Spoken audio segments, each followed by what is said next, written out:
সুপ্রিয় শিক্ষার্থীবৃন্দ, আসসালামু আলাইকুম। আশা করি তোমরা সবাই ভালো আছো।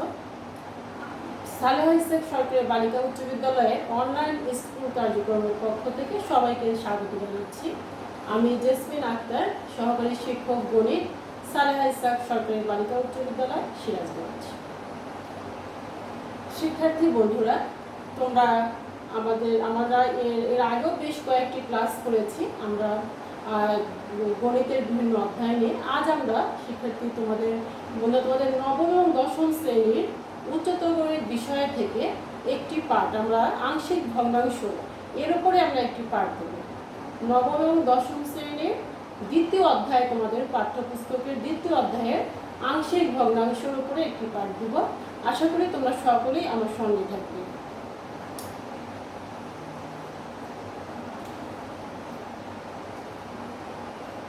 আচ্ছা, তো শিক্ষার্থী বন্ধুরা, আমরা ভগ্নাংশ শব্দটি আমরা সবাই শুনেছি, ভগ্নাংশ, তাই না?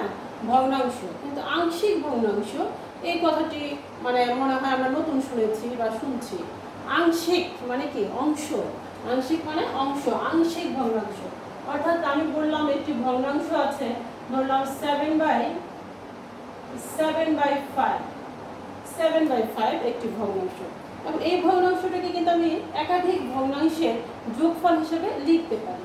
যেমন 7/5 এটা সমান লিখতে পারি আমরা 2/5, বা 3/5 আমরা লিখতে পারি 3/5 প্লাস 4/5 লিখতে পারি। আবার আরো অনেকভাবে লিখতে পারি, 1 প্লাস 2/5 সেটিও লিখতে পারি। তো যাই হোক, আমরা কি করেছি, 7/5 এই ভগ্নাংশটিকে দুটি ভগ্নাংশের যোগফল রূপে প্রকাশ করেছি। তাহলে আমরা যদি বলি আংশিক ভগ্নাংশ, এই যে দুটি ভগ্নাংশের যোগফল রূপে প্রকাশ করলাম, এরা প্রত্যেকেই এই ভগ্নাংশটির আংশিক ভগ্নাংশ। এই ভগ্নাংশ দুটি প্রত্যেকেই 7/5 ভগ্নাংশটির আংশিক ভগ্নাংশ। তাহলে আমরা যদি প্রশ্ন করি আংশিক ভগ্নাংশ বলতে আমরা কি বুঝি, কি উত্তর দেবে শিক্ষার্থী বন্ধুরা? আমরা যেটা বুঝলাম সেটি হচ্ছে নিশ্চয়ই এরকম যে যদি কোনো একটি ভগ্নাংশকে একাধিক ভগ্নাংশের যোগফল রূপে প্রকাশ করা হয়, তবে শেষোক্ত ভগ্নাংশগুলিকে প্রথম ভগ্নাংশটির আংশিক ভগ্নাংশ বলে। আবারও খেয়াল করো, আমরা বলছি যদি একটি ভগ্নাংশকে একাধিক ভগ্নাংশের যোগফল রূপে প্রকাশ করা যায়, তাহলে শেষোক্ত ভগ্নাংশ, অর্থাৎ আমরা যে দুটি ভগ্নাংশের যোগফল আকারে প্রকাশ করেছি, সমান চিহ্নের ডান দিকে আমার যে দুটি ভগ্নাংশের যোগফল আছে, শেষোক্ত ভগ্নাংশ দুটিকে পূর্বোক্ত ভগ্নাংশটি বা প্রথম ভগ্নাংশটির আংশিক ভগ্নাংশ বলে। তাহলে আমরা শিখলাম আংশিক ভগ্নাংশের সংজ্ঞা, আংশিক ভগ্নাংশ কিভাবে কাকে বলে। এখন নিশ্চয়ই আংশিক ভগ্নাংশ আমরা বের করবো, একাধিক একটি ভগ্নাংশকে কিভাবে একটি আংশিক ভগ্নাংশ প্রকাশ করা যায় সেই নিয়ম শিখতে। তো এখানে একটি নিয়ম শিখতে গেলে বিভিন্ন ধরনের আংশিক ভগ্নাংশ, আমাদের ভগ্নাংশের বিভিন্ন রকম আছে। যেমন আমরা আগের ক্লাসে শিখেছি, অনেক ছোট ক্লাস থেকে শিখে আসছি যে প্রকৃত এবং অপ্রকৃত ভগ্নাংশ। আমরা কিন্তু এখানে কাজ করবো মূলত এই ধরনের ভগ্নাংশ নিয়ে না, আমরা কোনো বীজগণিত ভগ্নাংশ থাকবে নিয়ে কাজ করব। তো আমরা শিখেছি যে প্রকৃত এবং অপ্রকৃত ভগ্নাংশ কাকে বলে। বন্ধুরা, তোমাদের নিশ্চয়ই খেয়াল আছে, আমরা শিখেছি প্রকৃত এবং অপ্রকৃত ভগ্নাংশ। যেমন একটি ভগ্নাংশ বললাম 2/5, আর একটি বললাম 7/5। তো এখানে কি এই ভগ্নাংশের লব ছোট, হর অপেক্ষা ছোট, আর এখানে লব হর অপেক্ষা বড়। তাহলে এটিকে বলা হচ্ছে, এটি হচ্ছে প্রকৃত ভগ্নাংশ, এটি হচ্ছে প্রকৃত ভগ্নাংশ, আর এটি হচ্ছে অপ্রকৃত ভগ্নাংশ। এটা হচ্ছে অপ্রকৃত ভগ্নাংশ। তাহলে আমরা প্রকৃত এবং অপ্রকৃত ভগ্নাংশের মধ্যে শিখলাম যে যদি যে ভগ্নাংশের লব হর অপেক্ষা ছোট সেটি প্রকৃত ভগ্নাংশ, আর যে ভগ্নাংশের লব হর অপেক্ষা বড় সেটি অপ্রকৃত ভগ্নাংশ। ঠিক একইভাবে আমরা তো এরকম ভগ্নাংশের ক্ষেত্রে শিখলাম, যদি এরকম থাকতো যে x+2, নিচে আছে হলো x² প্লাস 3x+2। আরেকটি ভগ্নাংশ লিখলাম যে x² প্লাস 2x, নিচে আছে x² প্লাস 3x+2। সাপোজ এরকম দুটি ভগ্নাংশ আছে। তো এখানে আমরা দেখতে পাচ্ছি উপরে x প্লাস 2, নিচে x square plus 3x plus 2। তো উপরে আমরা এই অধ্যায়ের শুরুতেই কিন্তু আমরা বহুপদী শিখেছি। বহুপদী হচ্ছে একটা বীজগণিত রাশি। এই বীজগণিত রাশি যেমন x প্লাস 3 এটা একটা বহুপদী, x square plus 3x plus 2 এটা একটা বহুপদী।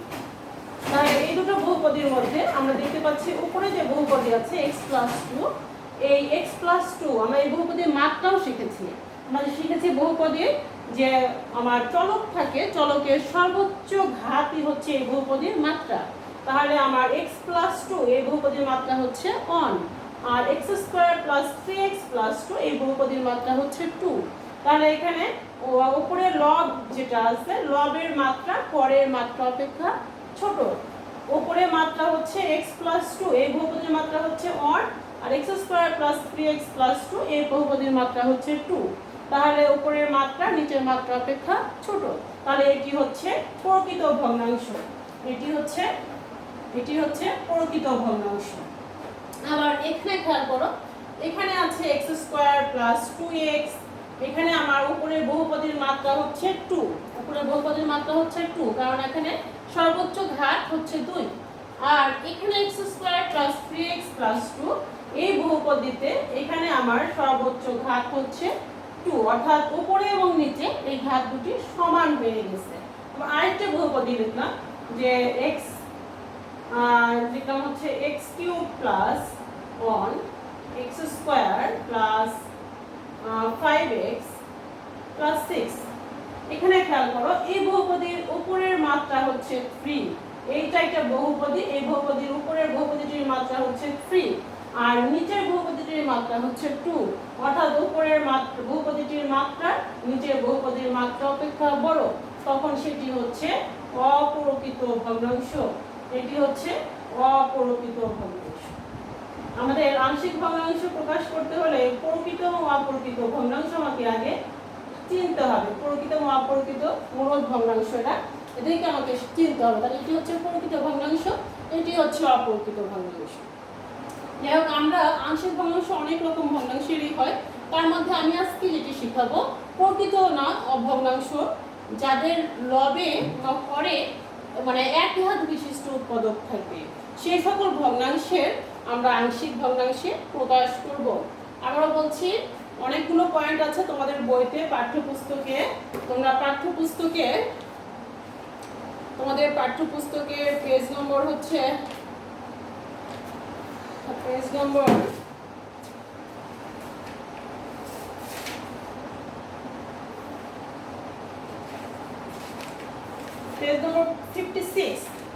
56 পেজে, 56 পেজে তোমাদের পাঠ্যপুস্তকের 56 পেজ তোমরা বের করে দেখতে পারো। এখানে এই 56 পেজে 5 ধরনের ভগ্নাংশের আংশিক ভগ্নাংশে কিভাবে পরিণত করতে হবে তার বলা আছে, কি কি ধরনের ভগ্নাংশকে আমরা করতে পারি। তো আমরা আজকে এর মধ্যে প্রথম যেটি, অর্থাৎ যখন হরে বাস্তব ও এক ঘাত বিশিষ্ট উৎপাদক থাকে কিন্তু সেগুলোর কোনো পুনরাবৃত্তি হয় না, সেগুলো নিয়ে আলোচনা করব। হরে বাস্তব এবং এক ঘাত বিশিষ্ট উৎপাদক থাকবে, সেগুলোর কোনো পুনরাবৃত্তি হবে না, অর্থাৎ একটি উৎপাদক একবারই আসবে, এ ধরনের আংশিক ভগ্নাংশকে প্রকাশ করব। তো যাই হোক, আজকে আমাদের মূল কাজে তাহলে আমরা চলে যাচ্ছি যে আংশিক ভগ্নাংশে প্রকাশ করা। আংশিক ভগ্নাংশে আমরা কিভাবে প্রকাশ করব। আমরা একটি সমস্যা নেই, ধরলাম যে x স্কয়ার, সমস্যা হচ্ছে x square minus 9x minus 6 divided by x into x plus 3 into x minus 2, একে আংশিক ভগ্নাংশে প্রকাশ করো। আংশিক ভগ্নাংশে প্রকাশ করো, এটা হচ্ছে আমাদের কাজ। এই ভগ্নাংশটিকে আংশিক ভগ্নাংশে প্রকাশ করো। তো শিক্ষার্থী বন্ধুরা, আমরা আগেই বলেছিলাম যে আমরা আজকে এমন ভগ্নাংশ নিয়ে কাজ করব যে ভগ্নাংশগুলোর হরে এক ধাপ বিশিষ্ট উৎপাদক থাকবে এবং যাদের কোনো পুনরাবৃত্তি হবে না। যেমন এখানে আমার হর হচ্ছে x × x + 3 × x - 2। এখানে আমার উৎপাদক কয়টি আছে? 3টি উৎপাদক আছে, একটি x, একটি x + 3 আর একটি x - 2, এবং কোনোটাতে পুনরাবৃত্তি নেই, প্রত্যেকটি আলাদা আলাদা। তাহলে এটি এক ধরনের বৈশিষ্ট্য, মানে ভগ্নাংশ। আমাদের যে বইতে 5 ধরনের ভগ্নাংশের কথা বলছে তার মধ্যে এটি কিন্তু প্রথমেই আছে। আমরা আজকে এই ধরনের ভগ্নাংশটাই কাজ করব। এখন সমাধান, আমরা এই সমাধানটি করার মাধ্যমে আমরা দেখব কিভাবে এই কাজটি করব। সমাধান হচ্ছে, আমি ধরে নিলাম আংশিক ভগ্নাংশে প্রকাশ মানে এই ভগ্নাংশটিকে একাধিক ভগ্নাংশে প্রকাশ করতে হবে। তো আমাদের বুঝে নিতে হবে একাধিক ভগ্নাংশে প্রকাশ করতে হলে দেখতে হবে হরে কয়টি উৎপাদক আছে। বন্ধুরা, হরে কয়টি উৎপাদক আছে? নিশ্চয়ই 3টি। হরে উৎপাদক আছে 3টি, 1 2 3। একটি হচ্ছে x, আরেকটি হচ্ছে x + 3, আরেকটি হচ্ছে x - 2। সুতরাং এর আংশিক ভগ্নাংশেও 3টি অংশ হবে, 3টি অংশ হবে। আমরা এরকম 3টি অংশ ধরে নিলাম। ধরি x² - 9x - 6 divided by x × x + 3 × x - 2. This equivalent a/x plus b/x + 3 plus c/x - 2। সেক্ষেত্রে বন্ধুরা তোমাদের মনে প্রশ্ন জাগতে পারে এটি কি ধরনের চিহ্ন? এটি ইকুইভ্যালেন্ট বা সমতুল চিহ্ন। আমরা এখানে সমান চিহ্ন ব্যবহার করতে পারি। ধরে নিলাম এই ভগ্নাংশটি এবং এই ভগ্নাংশটি সমান, এই কারণে আমরা এই চিহ্নটি ব্যবহার করেছি। এখন আমাদের কাজ হচ্ছে আমরা এর উভয় পাশে এই যে হর আছে এই হরটি দিয়ে এর বাম এবং ডান উভয় পাশকে গুণ করব, উভয় পক্ষকে গুণ করব। তো বাম পাশে যদি গুণ দেই x² - 9x - 6, তো এটাকে আমি যদি এখানে হরের লবের সাথে গুণ দিই তাহলে এটা চলে যাবে, x² - 9x - 6 থাকবে। ঠিক এটাকে এখন এটার সাথে যদি আমি গুণ দিই তাহলে কি হবে? এখানে x আছে, এখানে x আছে, তাহলে এই দুটো x চলে যাবে। a × x + 3 × x - 2 plus b। এখন এটার সাথে আমি এই হরটাকে গুণ দিচ্ছি, তাহলে আমার নিচে x + 3 আছে, তাহলে এখানকার x + 3 এর সাথে এটা কেটে যাবে, থাকবে bx × x - 2, এখানে থাকবে cx × x + 3। কি করেছি আমরা পাশে লিখে দিচ্ছি উভয় পক্ষকে x × x + 3 × x - 2 দ্বারা গুণ করে, কি করেছি? এটা দ্বারা গুণ করেছি, এটা দ্বারা গুণ। আচ্ছা, বা এখানে এটাকে আমরা একটা নম্বর দিয়ে রাখি। এটাকে আমি নম্বর দিলাম 1 নম্বর। এটা একটা সমীকরণ দিলাম, এটি হচ্ছে 1 নম্বর সমীকরণ। বন্ধুরা খেয়াল করো, কিছুই না, কিন্তু এখানে আমরা এই হরটাকে উভয় পাশে গুণ দিয়েছি, গুণ দিয়ে এটা একটা নম্বর দিয়েছি, সেটি হচ্ছে 1 নম্বর। আমাদের কাজ হচ্ছে a, b এবং c এর মান বের করা। এই a, b এবং c এর মান বের করে যদি এখানে বসিয়ে দেই তাহলে কিন্তু এটার আংশিক ভগ্নাংশ হয়ে যাবে। তো a এর মান বের করতে হবে। a, খেয়াল করো, a এর নিচে যে আমার উৎপাদকটি আছে সেটি হচ্ছে x। আমাদের খেয়াল করতে হবে এর মান বের করতে হলে উৎপাদকটি যা আছে, যা দিয়ে ভাগ করা হচ্ছে একে x দিয়ে, তার একে শূন্য বানাতে হবে, অর্থাৎ a/x পরে যে অংশটি আছে এই অংশটিকে শূন্য বানাতে হবে। তাহলে x এর মান কত বসাতে হবে? নিশ্চয়ই শূন্য বসাতে হবে, কারণ আমার আছেই তো x। তাহলে x = যদি 0 বসাই, আমার 1 নং সমীকরণের উভয় পক্ষে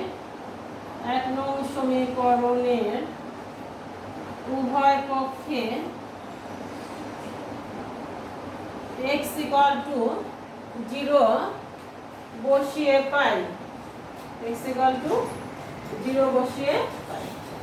তো 1 নম্বরের উভয় পাশে x = 0 বসাচ্ছি, তো 0 বসালাম। 0 বসালে কি হচ্ছে? x = 0, 0 - 9 × 0 - 6 = খেয়াল করো a এর সাথে আমরা বসাচ্ছি 0 + 3, এখানে 0 বসাচ্ছি, 0 - 2 প্লাস b এর সাথে দেখো b × 0, এখানে হচ্ছে বলছি x = 0 বসাই, তাহলে x = 0, b × 0। তাহলে এটুকু কি আর লেখা দরকার আছে? এখানে এটা 0 - 2, এটাও কিন্তু অটোমেটিক্যালি এর সাথে যদি 0 দিয়ে গুণ দেই এই পুরো গুণফলটাই 0 হয়ে গেল।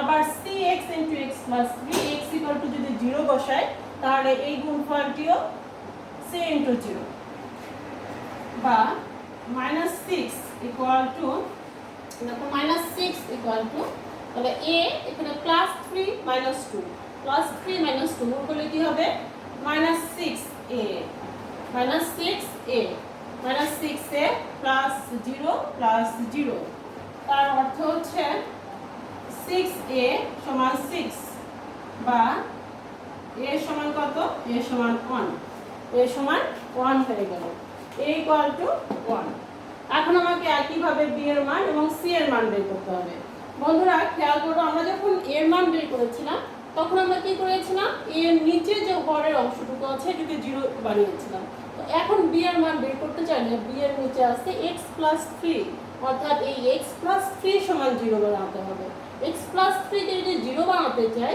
তাহলে x এর মান কত বসাতে হবে বন্ধুরা x + 3 = 0 তাহলে x = -3 x = -3 তাহলে আমরা এখন এক নং এ x = -3 বসাবো এক নং এ x = -3 বসিয়ে x = -3 বসিয়ে পাই x = -3 বসাচ্ছি তাহলে x = যদি -3 বসাই তাহলে আমার এখানে x আছে x এর জায়গায় -3 তাহলে -3 square -9 into -3 -6 equal to a into দেখো x + 3 সমান 0 বসাইছি তাহলে a into 0 plus b into -3 আর -3 -2 আবার প্লাস c into 0 কেন 0 হলো এই যে x + 3 আছে আমি x + 3 কে 0 বানিয়েছি তাহলে x + 3 = 0 হলে c into 0 তাহলে এটা হিসাব করলে হচ্ছে -3 মানে 9 plus 27 9 plus 27 minus 6 equal to minus 3 minus 5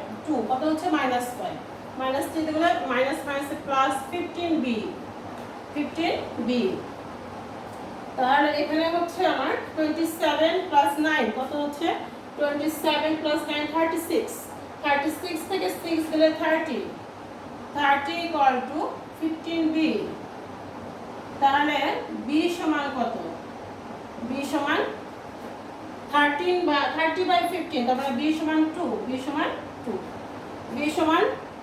b সমান 2 b সমান হচ্ছে 2 এখন আমার কাজ হচ্ছে বাকি আছে c আমার a হয়ে গেছে b ও হয়ে গেছে এখন আমি বের করব c তো c বের করতে চাইলে আমাকে কি করতে হবে আমরা এখান থেকে যদি মুছে দেই এখান থেকে আমরা মুছে দেই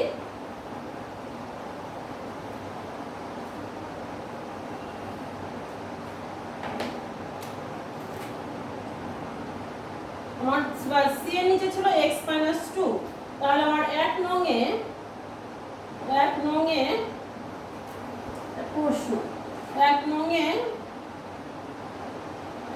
এ কি করছে x - 2 = 0 তার মানে x = 2 বসিয়ে পাই x = 2 বসিয়ে পাই এক নং এ x = 2 বসাই তাহলে প্রথমে ছিল আমার x² তাহলে 2² -9 into 2 9 into 2 -6 equal to a into দেখো 0 plus b into 0 plus c into c এর সাথে কি ছিল c এর সাথে ছিল x into x plus 3 মানে x হচ্ছে আমার 2 আর x plus 3 মানে 2 plus 3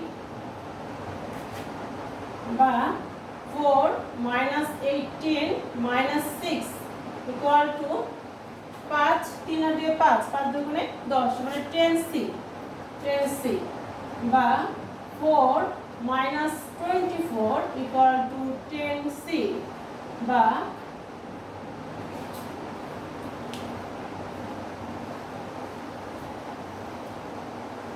তাহলে c সমান কত হচ্ছে 10c সমান হচ্ছে -20 তাহলে c সমান -20/10 ইকুয়াল টু -2, অর্থাৎ c ইকুয়াল টু হচ্ছে -2, c equal to -2, c equal to -2। বন্ধুরা এবার খেয়াল করে দেখো, তোমাদের খাতায় নিশ্চয়ই লেখা আছে আমরা আংশিক ভগ্নাংশটিকে কি ধরেছিলাম। তাহলে সুতরাং নির্ণেয় আংশিক ভগ্নাংশ, নির্ণেয় আংশিক ভগ্নাংশ কি ধরেছিলাম a/x। আমার a এর মান কত বের হয়েছে, a হচ্ছে 1, তাহলে a/x তার মানে 1/x। তারপর ধরেছিলাম b/x + 3, b এর মান কত বের হয়েছে 2, তাহলে 2/x + 3। তারপর কি ধরেছিলাম c/x - 2, c/x - 2, c হচ্ছে -2/x - 2। তাহলে আমরা কি করলাম, a b এবং c এর মানগুলো বসিয়ে দিলাম, আমাদের আমরা যেখানে ধরেছিলাম যে ধরি তখনই আমরা এখানে বসিয়ে দিলাম। তাহলে 1/x + 2/x + 3 -2/x - 2। তাহলে এটাই আমাদের অ্যান্সার, নির্ণয় আংশিক ভগ্নাংশ এত। শিক্ষার্থী বন্ধুরা নিশ্চয়ই বুঝতে পেরেছো। তাহলে আমরা কি করব, যখনই আমাদের কোনো ভগ্নাংশের হরে যখন এক ঘাত বিশিষ্ট উৎপাদক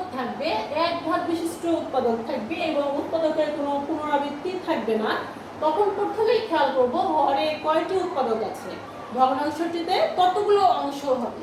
তখন আমরা যতগুলো চলক ধরে নিব, যে আমরা ধরেছিলাম a b এবং c, তিনটা চলক ধরেছিলাম, a/x, একটা b/x + 3, c/x - 2। ধরার পর আমরা সেখান থেকে a b c এর মানগুলো বের করলাম এবং মানগুলো সর্বশেষে বসিয়ে দিয়ে আংশিক ভগ্নাংশটি পেয়ে গেলাম। তো আমাদের এটাই হচ্ছে আমাদের এই ধরনের ভগ্নাংশ যতই আসুক না কেন আমরা সব এইভাবেই করব, এভাবে করলে আমাদের হয়ে যাবে। আরেকটি ভালো খবর হচ্ছে বন্ধুরা, তোমাদের এই প্রবলেমের সলিউশন বা সমাধানটা সঠিক হলো কিনা তা কিন্তু শিক্ষার্থী তোমরা নিজেরাই বুঝতে পারবে। বন্ধুরা তোমরা নিজেরাই বুঝতে পারবে। কিভাবে বুঝতে পারবে, আমরা তো বলেছি যে একাধিক ভগ্নাংশের যোগফলই হচ্ছে প্রকাশ পায় হচ্ছে আংশিক ভগ্নাংশ। আর এই তিনটি ভগ্নাংশকে তুমি যদি যোগ করে রেজাল্টটা দেখবা এটাই হয়ে গেছে, যোগ করার পরে রেজাল্ট দেখবে এটাই হয়ে গেছে। এই জন্য তুমি আর অঙ্কটা সঠিক হলো না কিনা তার জন্য তুমি নিজেই যাচাই করতে পারবে। তো বন্ধুরা ধন্যবাদ। আসলে আমার এই পর্যন্ত যা বুঝালাম মনে হয় শিক্ষার্থীরা তোমরা বুঝতে পেরেছো। আর এই পাঠের সাথে সংশ্লিষ্ট যে কয়েকটি প্রবলেম তোমাদের বইতে আছে আমি সেগুলো বলছি। তোমাদের বইতে আমাদের কাজের মধ্যে আছে, কাজের ক নম্বর আছে এবং বইয়ে 11 নম্বর প্রশ্নে ক থেকে গ এই একই ধরনের ভগ্নাংশ দেওয়া আছে। তো বন্ধুরা তোমাদের এই 5টি অঙ্ক কাজের ক খ এবং বইয়ের 11 নম্বরের ক থেকে গ এই 5টি তোমাদের হোমওয়ার্ক হিসেবে থাকবে। তোমরা এই একইভাবে এই 5টি অঙ্ক প্র্যাকটিস করবে, আমি আশা করি তোমরা সবাই করতে পারবে। তো ততক্ষণ ধন্যবাদ সবাইকে। আমরা আগামী ক্লাসে হয়তো নেক্সট আরেক ধরনের ভগ্নাংশ নিয়ে কাজ করব। ওই ভগ্নাংশকে আংশিক ভগ্নাংশে কিভাবে প্রকাশ করা যায় সেটি নিয়ে কাজ করব।